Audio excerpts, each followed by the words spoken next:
नमस्कार दोस्तों, आज मैं आपको सुनाने जा रही हूँ। माँ की मौत के बाद पिता ने अपनी बेटी के लिए किया कुछ ऐसा कि सुनकर रोना आ जाए। राधा अपनी मीठी सी आवाज में चिल्लाती हुई आई, अम्मा अम्मा, कल क्या बनाएंगे? मुझे तो मोमोज खाना है। सचिन ने उसे देखा और कहा, हाँ मेरा बच्चा, कल मोमोज पक्का। चलो अब किचन में देखते हैं, मोमोज का सामान है या नहीं। नहीं तो हमें जाकर लाना पड़ेगा ना। राधा बोली, ओके पापा। राधा मात्र 6 साल की है। उसकी माँ उसे जन्म देने के दूसरे ही दिन चल बसी थी। उसके पापा दादी और बुआ ही उसको संभालते हैं। सचिन और रागनी की ये पहली ही बेटी है। रागनी जन्म देने के बाद ही ठीक हो गई थी। सब इतने खुश थे। सबसे ज्यादा खुश सचिन और रागनी ही थे, क्योंकि वो लड़की ही चाहते थे। दोनों ने प्यार से उसका नाम राधा रखा। घर में भी सबने दोनों के लिए घर पर सजा कर रखा था। पूरे घर को गुलाबी बना दिया था। डॉक्टरों ने भी 2 दिन बाद छुट्टी का बोल दिया था। बच्चा और जच्चा दोनों स्वस्थ थे। सचिन ने रागनी के लिए एक सोने का हार भी सरप्राइज देने के लिए रखा था। वो बहुत ज्यादा खुश था। अब तो रागनी ने उसकी हर ख्वाहिश पूरी की थी। अगले दिन सुबह अचानक रागनी को खांसी आई और कोई और कुछ समझ पाता इससे पहले रागनी सचिन और दूध मुही बच्ची को छोड़ हमेशा के लिए इस दुनिया से चली गई। सचिन के पैरों के नीचे से जमीन और सर से आसमान दोनों गायब हो गए थे। उसे समझ नहीं आ रहा था कि वो क्या करे। वो कभी राधा को तो कभी रागनी को देख रहा था। उसकी आंखों में आंसू ही नहीं थे, बल्कि राधा की चिंता भी थी। वो छोटी सी बच्ची जिसे ये भी नहीं पता कि उसकी माँ चली गई है, उसे छोड़कर हमेशा के लिए। दादी की गोद में आराम से सोई थी। सचिन रूंधे गले से इतना ही कह पाया, ये तुमने अच्छा नहीं किया रागनी, मुझे क्यों छोड़कर चली गई। और बस चुपचाप बैठे बैठे उसे देखता रहा, जब तक नर्स ने उसके चेहरे को सफेद चादर से पूरा ढक ना दिया। सचिन के दिमाग ने काम करना बंद कर दिया था।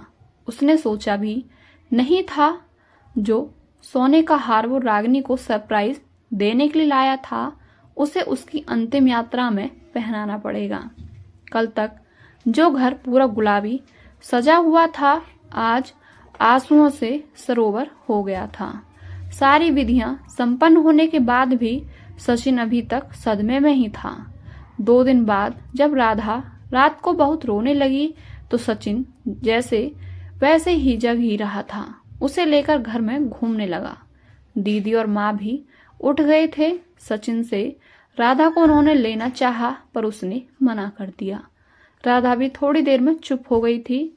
सचिन को वो टुकुर टुकुर देख रही थी, मानो कह रही हो, आज से आप ही मेरी माँ हो। सचिन ने रागनी की तस्वीर की और देखा। रागनी से कहा, आज से तुम्हारी इस अमानत की पूरी जिम्मेदारी मेरी। मैं आज से इसकी अम्मा और पापा दोनों की जिम्मेदारी निभाऊंगा। सचिन की अपनी कंपनी थी, तो उसने पापा से कह दिया कि अब वो ऑफिस नहीं जाएगा। आप सब देख लें, अब वो घर पर ही रहेगा, राधा की माँ पा बनकर। सचिन ने एक माँ की तरह अपनी बच्ची का ख्याल रखा। बस दूध की बोतल से पिलाता था, बाकी तो पूरे 24 घंटे वो अपने बिटिया के साथ ही बिताता था। राधा 6 महीने की हो गई थी। सचिन के घर वाले राधा और सचिन दोनों को लेकर चिंतित थे।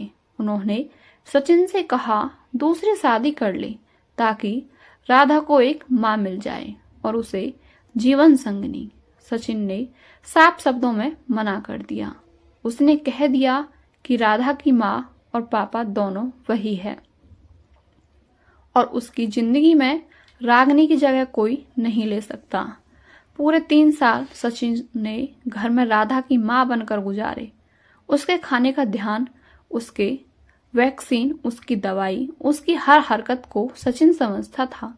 कभी उसे कहानी सुनाता, कभी उसके साथ घोड़ा घोड़ा खेलता, कभी उसके साथ मस्ती करता, तो कभी उसे प्यार करता। उसे नहलाने से लेकर रात को सुलाने तक का सब जिम्मेदारियां सचिन ने खूब निभाई, एक माँ की ही भांति निभाई। 3 साल बाद जब राधा को स्कूल में डाला गया तब सचिन ने ऑफिस जाना शुरू किया, वो भी सिर्फ 2 घंटे के लिए। वो राधा को स्कूल छोड़ता, वहीं से ऑफिस जाता और आते समय उसे लेकर घर आ जाता। राधा के स्कूल का जितना समय होता सचिन उतने ही समय के लिए ऑफिस जाता था, बाकी उसे जब समय मिलता घर से काम कर लेता था। राधा भी अपने पापा के पास ही ज्यादा रहती थी। सचिन उसकी हर जरूरी चीज का ध्यान रखता था। राधा को क्या चाहिए और क्या नहीं, ये वो एक माँ की तरह समझने लगा था। राधा बड़ी हो गई थी। जब वह थोड़ा समझने लगी तो स्कूल में जब दूसरे बच्चों को उनकी माँ छोड़ने आती तो राधा भी अक्सर पूछती थी कि मेरी माँ कहाँ है।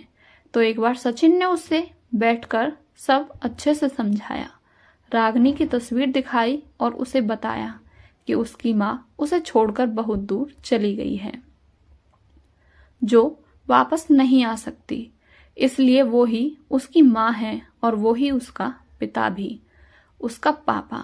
राधा के लिए इस उम्र में सब समझना शायद मुश्किल था, पर सचिन फिर भी पूरी कोशिश करता था कि उसे सब समझा सके और माँ की कमी पूरी कर सके। इसीलिए सचिन ने पूरी रसोई भी सीख ली थी। हालांकि खाना बनाना तो माँ ने पहले से ही अपने दोनों बच्चों को सिखाया था, पर अब वो हर तरह का खाना बनाने में भी पारंगत हो गया था। वैसे तो घर में माँ और दीदी थी सब कुछ बनाने के लिए, पर वो चाहता था कि राधा को कभी ये ना लगे कि उसकी माँ उसके लिए कुछ नया और विशेष नहीं बनाती। इसलिए वो सब सीख गया था और कल राधा को उसके फेवरेट मोमोज बनाकर खिलाने की तैयारी कर रहा था। बड़ी होने पर राधा अब समझने लगी थी कि उसकी माँ कहाँ गई है और सचिन ने उसके लिए क्या कुछ नहीं किया।